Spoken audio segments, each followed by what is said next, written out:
La Grâce STV, la chaîne de référence.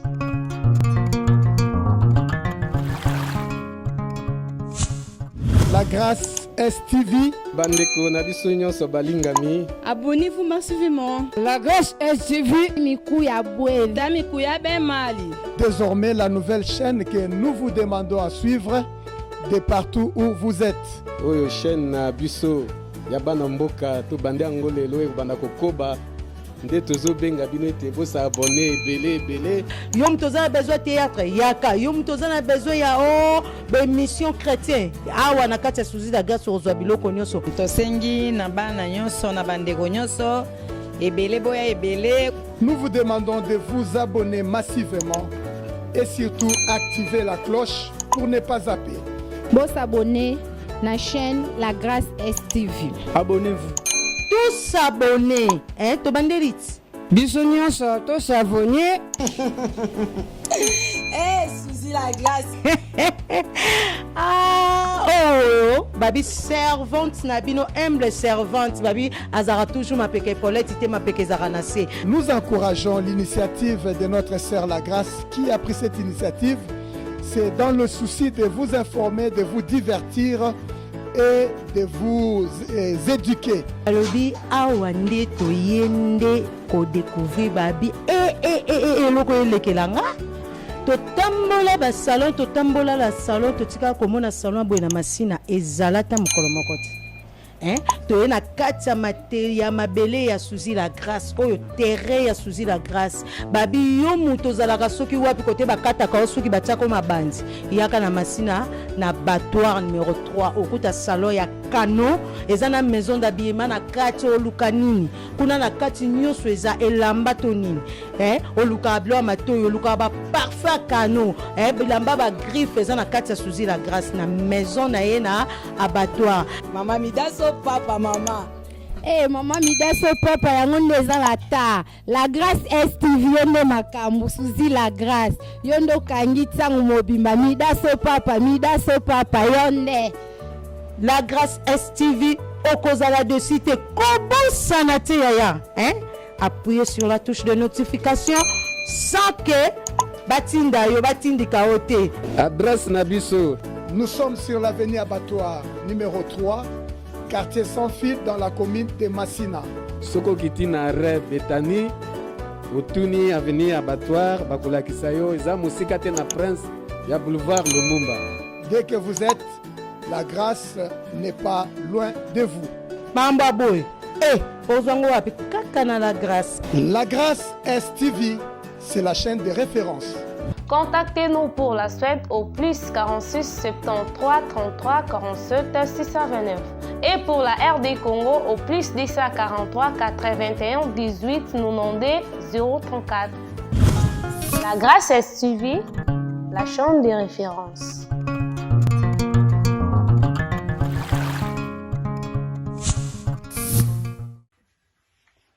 Shalom, shalom, shalom, peuple de Dieu, Nzambe, apambola yo, esika nyonso zwami, esika oza kolanda La Grâce, et c'est en direct, que Dieu vous bénisse, c'est vraiment, na spéci Nzambe, merci pour na kopesa nga lisusu opportunité, ya santé malamu, ya kotelema, ya koloba, na miso na yo mutozo landa nga Nzambe apambola yo, pour na kochalito ina yo, vraiment, na kati na message oyo, et ça message moko kaka ya mukuse, eza message ya mokuse mais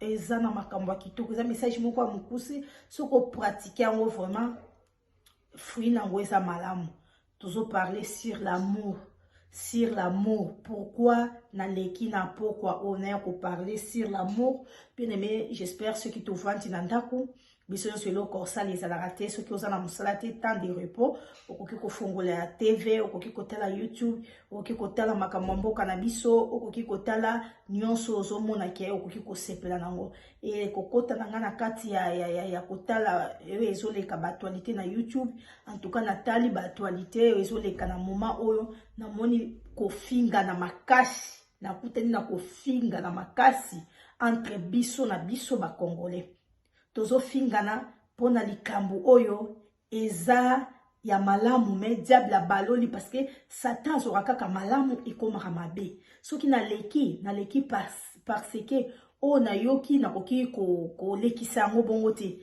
Etaki servante de Dieu naza quand même na makoki ya koloba un mot. Susu o na koloba. Soki yo partage yango etamboli ekoki kokoma mususu epa bakolo likambo. Bakolo likambo soki bazwi message o ba pratiquer yango bakoki ko bénéficier pe 1+, parce que topé ça conseil. Et si ka moto ezopela, et si ka 2 personnes bazo potana oyo baza musika soki message ezotambola rapide na réseaux sociaux biso pe tokoki kopesa message oyo ekosala ke esunga bandeko na biso. Bien aimé, en tout cas na kutani na kofinga na oyo nga moko na yoki na bino kofinga na makasi oyo boiza ya nini. Il faut na landela kofinga na oyo nazo yoka vraiment kofinga na ba insalité entre biso na biso bato bazo finga na bayebani te.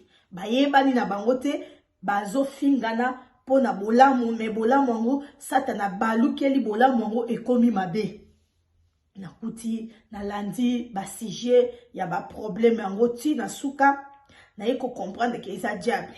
Nathalie mama o na landi mama na biso ko expliquer ndenga zalaki na biloko alobi non biloko oyo na sunga bandeko na Congo bandeko bakufela mibali peut-être bazana bato kosalisa bango penza te ba ofele na kanisela pe bango. Ma sœur azwaki biloko mama na biso azwi biloko atindi na Congo ko kende biloko eki na Congo et comme bamisusu bazwaki bamisusu bazwi te.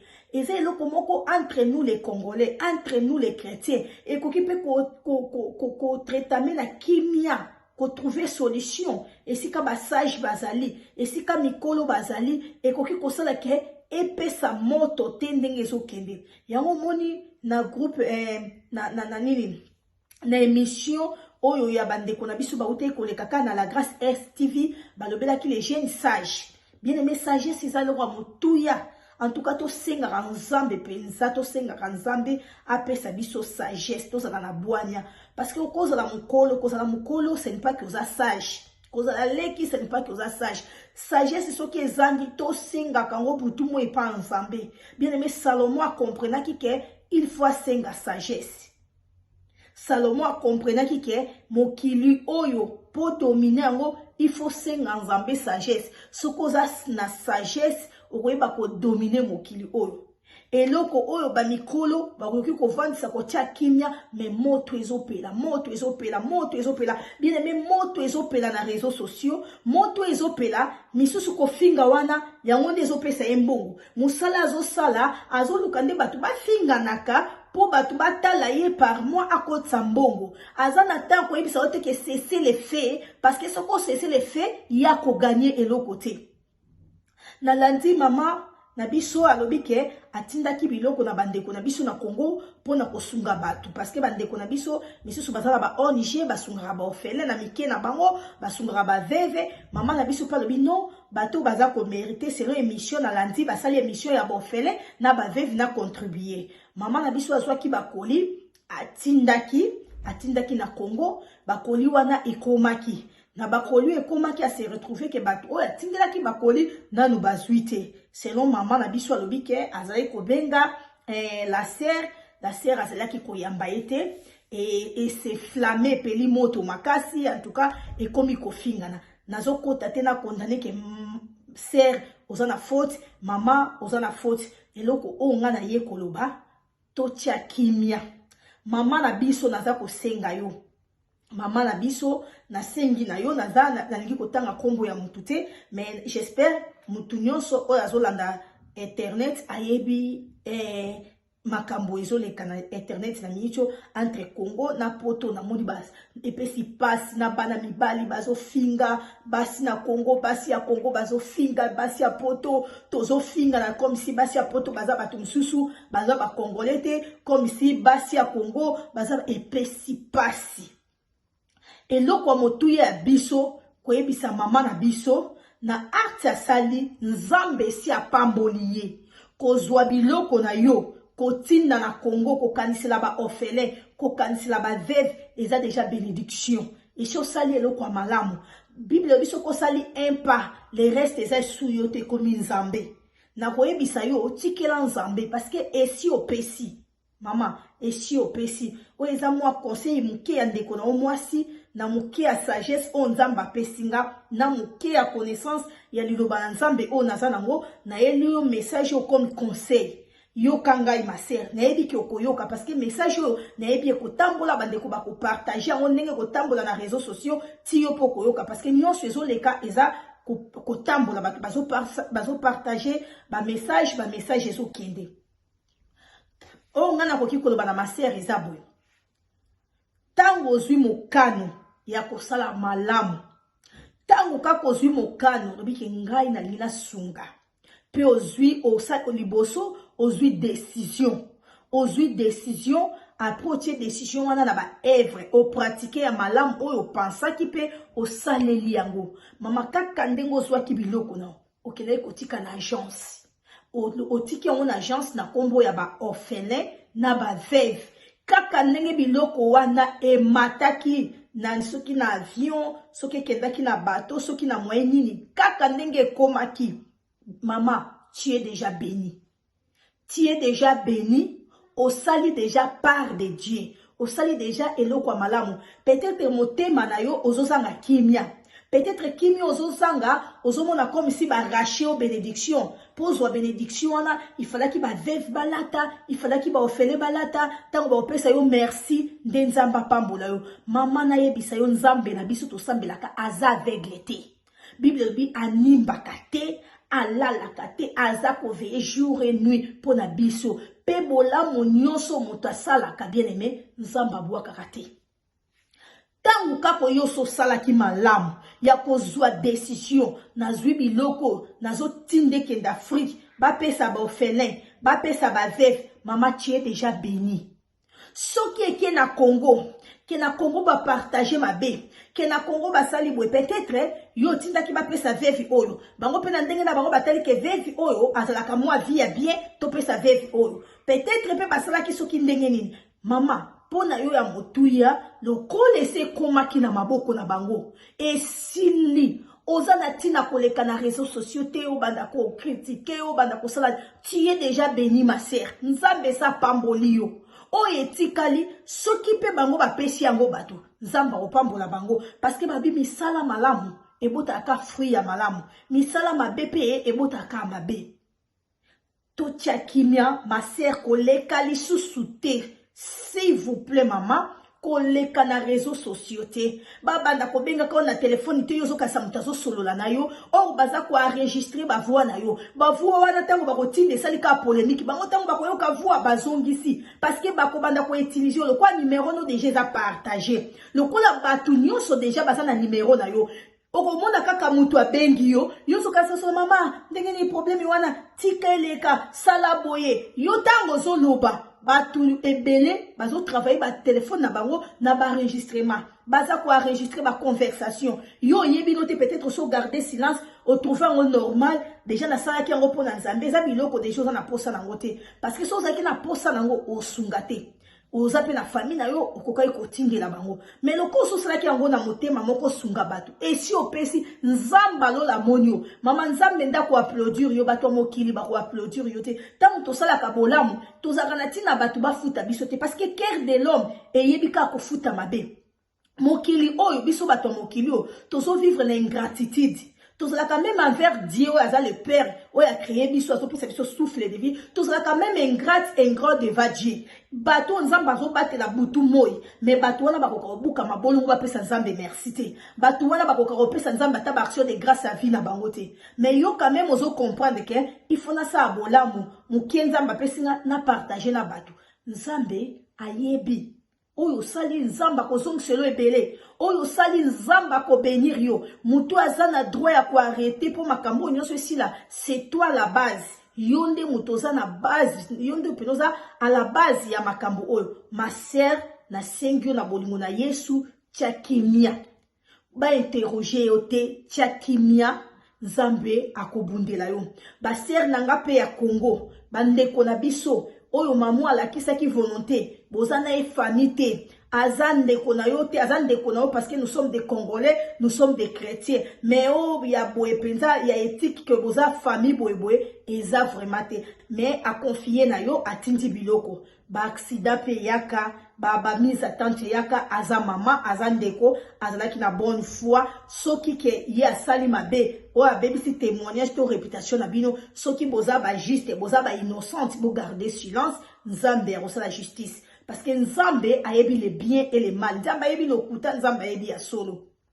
Soki ata na kimia, na public, batu ba repelisa ka moto, batu ba pelisa batara batu ka bozinda. Mais tant que maman, yaza supérieur, tellement bino boza bana, boza ba inférieur, boza ba leki na parce que à cause de la maman, à cause de la yaya, et donc tellement boza na numéro na e. Na ndenge na bino moko na kimia, mutu repoussé ote, mutu pa ko lobati ko senga pardon en public non.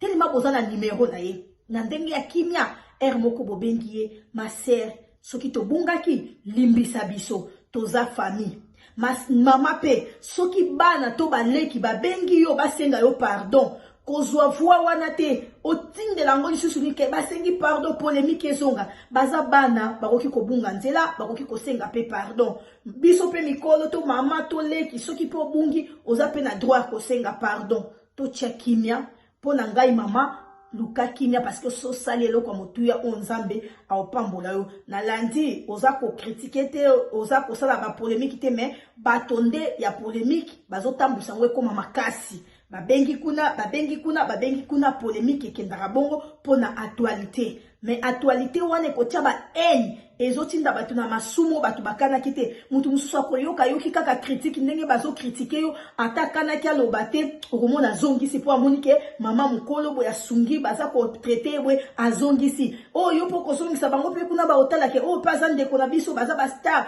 quel que soit mabe yaka basolola kango biso pe totika bwete ezopela kaka moto ezopela moto et diable aza ko applaudir parce que diable avandi po na ko détruire batu. J'espère na lobaki ke na Congo na biso satana zo bundisa ba Congolais bolingo esila na Congo na biso ba ene ekota na basali na Nzambe ezwa na boye ekende na boye ezonga na boye ebaluka na boye eloko motuya to tia kimia o eza conseil nanga parce que na yoki yango na réseaux sociaux na eko conseiller tous les deux côtés bandeko nanga ya Congo Nzamba pesa kimia, mama na biso pezwa kimia. Bande kwa Congo, soki conscience na bino esali ke, aza mama, kame mingape na rumisaki, yango esala ki boye, to yango ekenda ki boye, na kokipe komiki tisa, kosenga ye bolimbisi, me entre biso mi bale, mama pe soki basengi yo bolimbisi, limbisa. Soki pe basengi yo bolimbisi te, garde silence, Nzambe akopambola yo. Déjà sala ki yango na motema malamu déjà oza béni kolanda o etikalité ba commentaire ba polémique nyonso ezokende pona kopesa ba actualité pona batu bayoka eza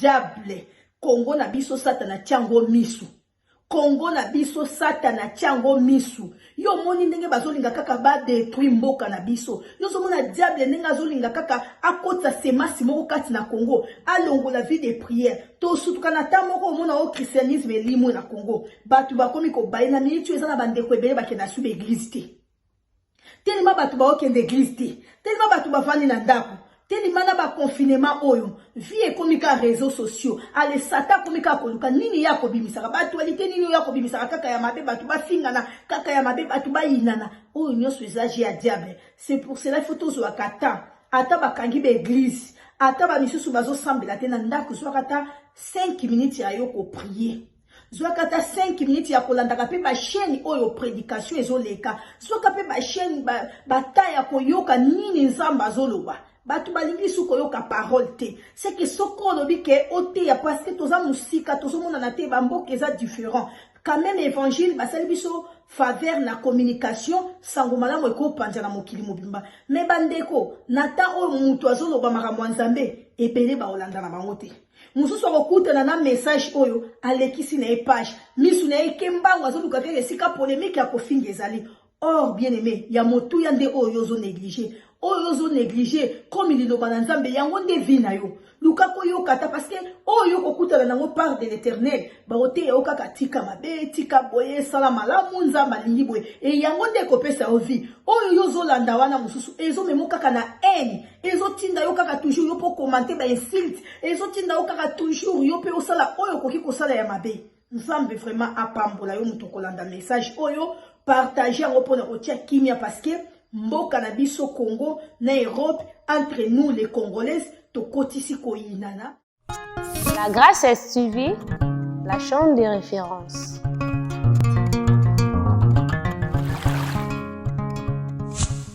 La Grâce STV. bandeko na biso nyonso balingami. Abonnez-vous massivement. La Grâce STV, Mikuya Boué. Mikuya Ben Mali. Désormais, la nouvelle chaîne que nous vous demandons à suivre de partout où vous êtes. Oyo chaîne na biso ya bana mboka to bande yango lelo e banda kokoba nde tozobenga bino ete bosa abonné ebele. Yo mtoza na besoin théâtre yaka, yo mtoza na besoin ya émission chrétien awa na kati ya Suzi la Grâce ozwa biloko nyonso. Tosengi na bana nyonso na bandeko nyonso ebele boya ebele. Nous vous demandons de vous abonner massivement et surtout activer la cloche pour ne pas zapper. Bon s'abonner na chaîne La Grâce STV. Abonnez-vous. Tous s'abonner, hein, to banderit. Biso nyonso to s'abonner. Suzi la Grâce. Babi servante na bino humble servante babi azara toujours ma peke Paulette ite ma peke zaranase. Nous encourageons l'initiative de notre sœur La Grâce qui a pris cette initiative. C'est dans le souci de vous informer, de vous divertir et de vous éduquer. Alobi awa nde toyende ko découvrir babi loko elekelanga to tambola ba salon to tambola la salon to tika komona salon boye na masina ezalata mokolo moko te. Hein? To na kati ya materi ya mabele ya Suzi la Grâce oyo terrain ya Suzi la Grâce babi yo muto zalaka soki wapi kote bakata ka soki batiako mabandi yaka na masina na battoir numéro 3 okuta salon ya Kano eza na maison d'habillement na kati oluka nini kuna na kati nyonso eza elamba to nini oluka blo matoyo oluka ba parfait Kano bilamba ba griffe eza na kati ya Suzi la Grâce na maison na ye na abattoir. Mama Midaso papa mama. Mama Midaso papa yango ndeza la ta. La Grâce STV yonde makambu Suzi la Grâce. Yondo kangi tsangu mobimba Midaso papa yonde. La Grâce STV okozala de site kobo sanate yaya. Appuyez sur la touche de notification sans que batinda yo batindika ote. Adresse na biso. Nous sommes sur l'avenue Abattoir numéro 3, quartier sans fil dans la commune de Massina. Soko kitina rêve Betani, Otuni avenue Abattoir, bakolakisa yo eza musika te na Prince ya boulevard Lumumba. Dès que vous êtes, la grâce n'est pas loin de vous. Bamba boy. Ozwango wapi kaka na La Grâce. La Grâce STV, c'est la chaîne de référence. Contactez-nous pour la suite au plus 46 73 33 47 629 et pour la RD Congo au plus 243 81 18 92 034. La Grâce STV, la chaîne de référence.